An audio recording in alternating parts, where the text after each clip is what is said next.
Right, guys, so hope you guys are doing well at home. So this lesson, we're gonna do an online lesson. So I got a whiteboard over here at home, so I'm just gonna be videoing myself teaching this lesson. So it's pretty much just the same as we're in school. So it's gonna be, I don't think it's gonna make much difference for you guys. All right, so today we're gonna learn about the conservation of energy. Okay. All right. So first I'm gonna write down the topic. It's gonna be conservation of energy.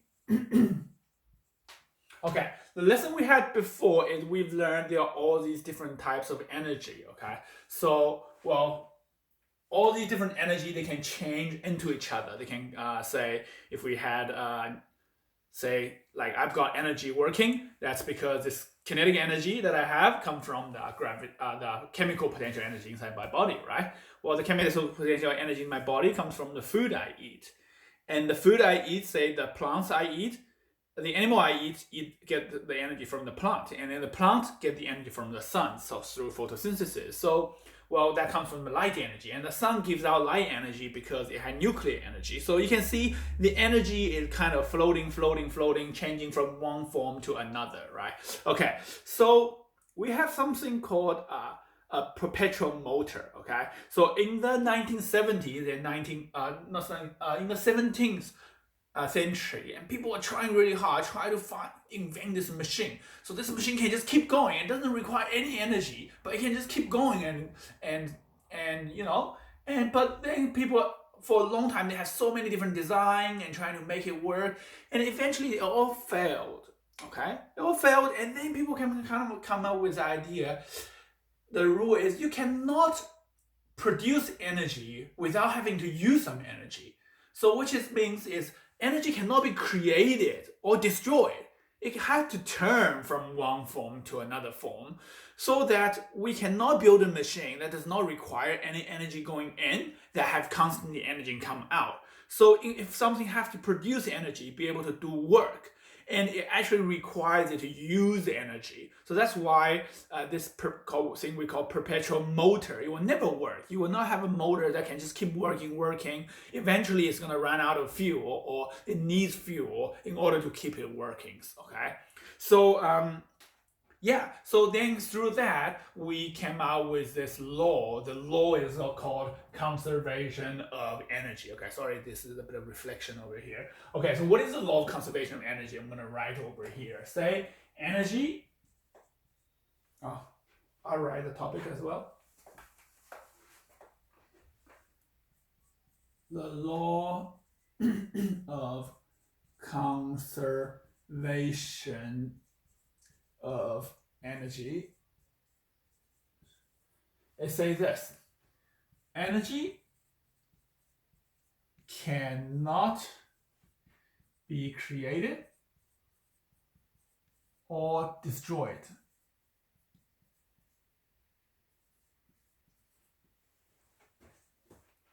It can only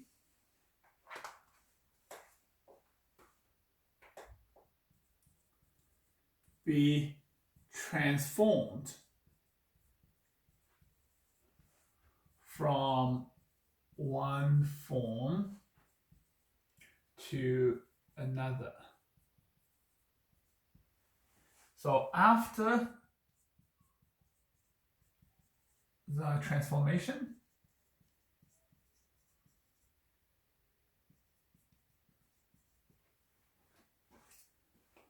the total energy will stay the same. Okay, so basically what this means is energy before will always equal to energy after. So energy cannot be created. So if I eat 100 joule of energy, I can produce 100 joule of energy. Okay, and in fact, maybe I can only produce 10 joule, and then the other 90 joule will be lost to the environment as heat energy, or because my body need to create heat. Right? Okay, but I cannot say I've only eaten 100 joule of energy, but I'm going to produce 200 joule of energy, and that's not possible. Okay, so energy cannot be created or destroyed; it can only be transformed. from one form to another form. So after you finish, the total will stay the same.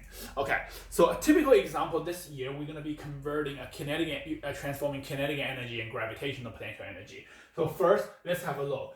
A little bit of revision. So what is kinetic energy? So kinetic energy we calculate by half mv squared.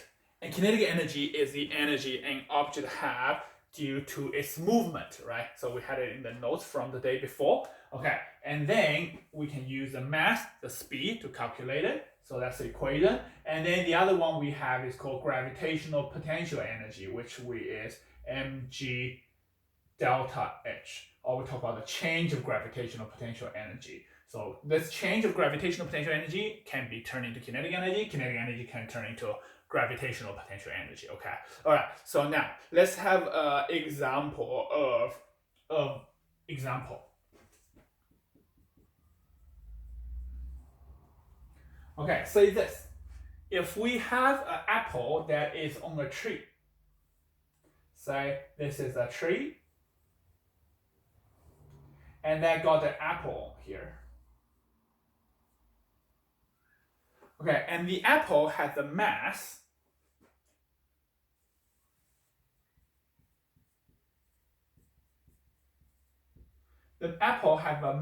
which is, let's say, 300 grams.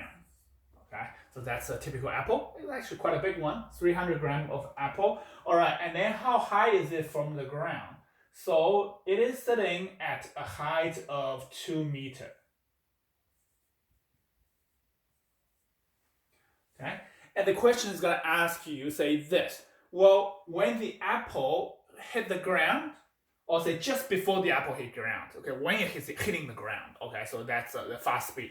Some people know speed is 0. It's only 0 after it hit the ground, okay. So say when the apple hits the ground, what is the speed of the apple?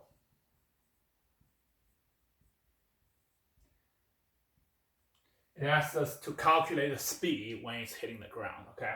All right, so this question seems very difficult, but as you do a lot of questions, then it becomes very easy, okay? So when we see speed, we immediately think, well, speed can link to something. What can speed link to?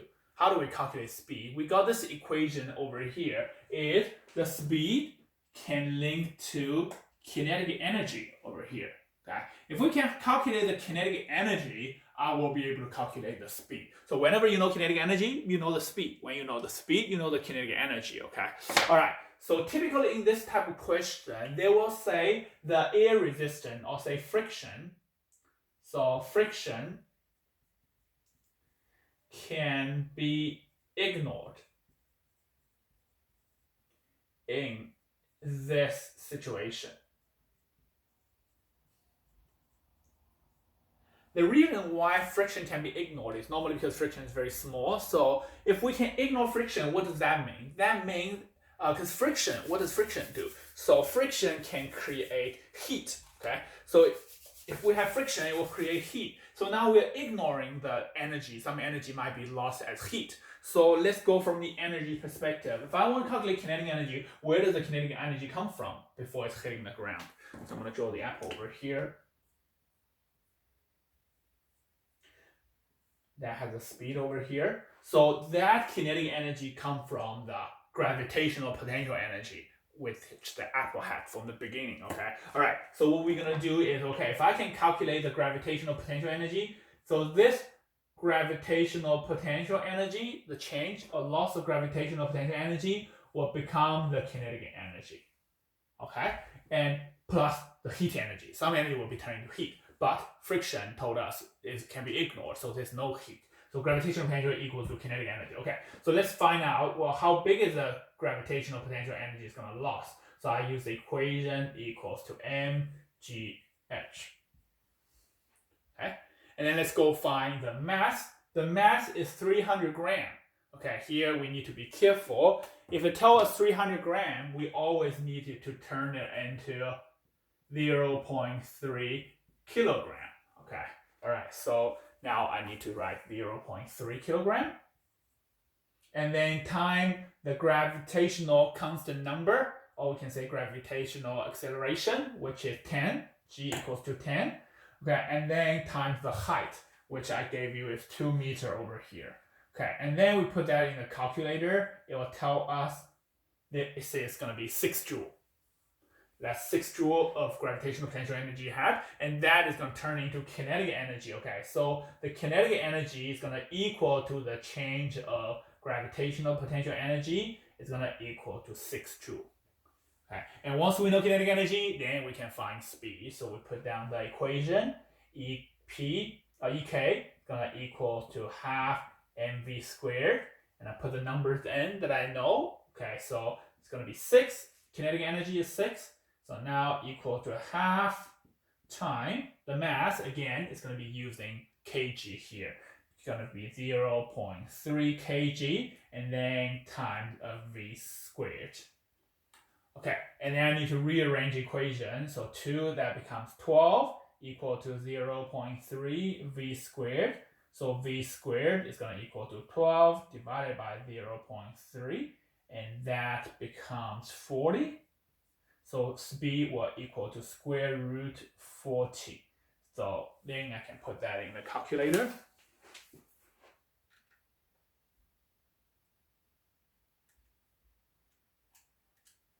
So that will become 6.3 meter per second. So you can see that is I'm using the law of conservation of energy, try to find the speed when the apple lands on the ground by using gravitational potential energy turning into kinetic energy over here. Okay, so I'm going to circle this. Okay, so for this one, you will need to remember the law of conservation of energy. Okay, all right, so now I'm going to give you another example. This situation is gravitational potential energy turning into kinetic energy. Let's give it another situation where, say, kinetic energy is going to turn into gravitational potential energy. Okay, so let's turn this away.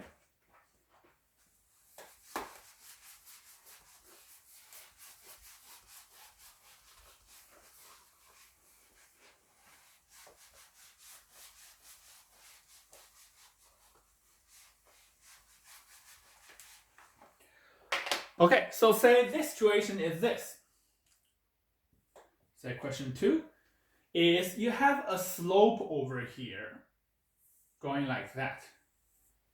Okay, and there is a ball, and that is going to be rolling on the ground, and it has a speed going forward.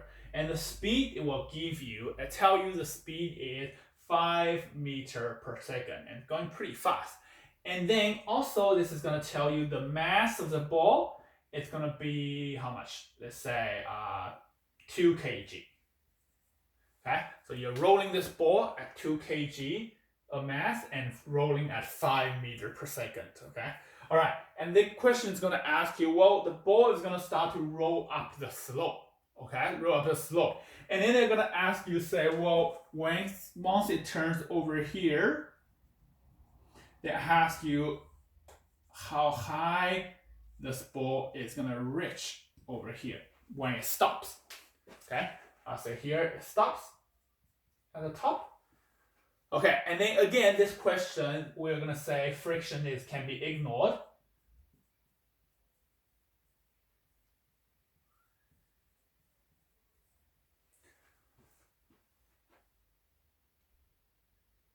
Okay, so that's it. That's all the information it's going to tell you. Again, this is a typical kind of question we can use conservation of energy to solve. Well, what kind of energy do we have? We've got the kinetic energy at the front. And what kind of energy do we have here? We got the gravitational potential energy, okay? Okay, again, I'm going to find out how much kinetic energy I had in the front. So EK is going to equal to half mv squared. Put that in the numbers, n times 2 times 5 squared. That will give me 25 joule of energy. And this 25 joule of kinetic energy is going to turn into gravitational potential energy. So how much gravitational potential energy do we have? That's going to equal to EK equals to 25 joule. because friction is ignored. If friction is ignored, no heat energy, so kinetic energy just turn to gravitational potential energy. Okay, and then we come back. Well, what does EP equal to? Equal to mg delta H. Well, I'm just saying H over here because this is how high it rises. Okay, all right, and then I can put the numbers in. 25 equals to the mass, which is 2 kg, times g, which is 10, and then times the height. That's we're calculating. Okay, and rearrange equation. Height equals to 25 divided by this 20 over here. Okay, all right, so that becomes 1.25 meter. So through this method, now we can calculate how high it goes. Okay, and remember, it does not matter how much we're going sideways. It only matters how much we're going upwards, because the height is the vertical height. It does not matter if it goes sideways. Okay, so yeah, so this is another typical question for this. Okay, so if this all makes sense, you guys can try the questions in your book. I think it should be page 3, which is conservation of mechanical energy. So they call it mechanical energy. Mechanical energy is kinetic energy, gravitational potential energy. So we're ignoring heat. Okay, so just remember EK is going to always equal to EP. That's a transformation. All right. So stay safe and have a good day. And I will see you guys in the next video.